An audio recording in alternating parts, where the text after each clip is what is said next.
Son vaxtlar valideynlərdən, müəllimlərdən tez-tez eşidirik. Uşaq əsəbi olub, söz dinləmir, aqressivliyi artıb.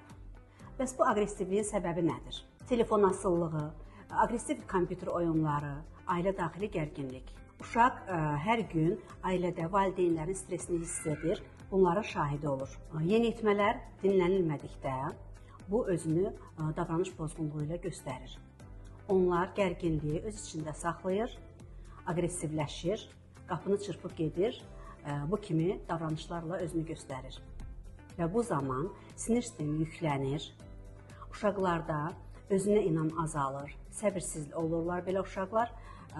Çünki yeniyetməlik dövründə hormonlar çox aktivləşir və onların özünü idarə etmə mexanizmləri isə zəif olur.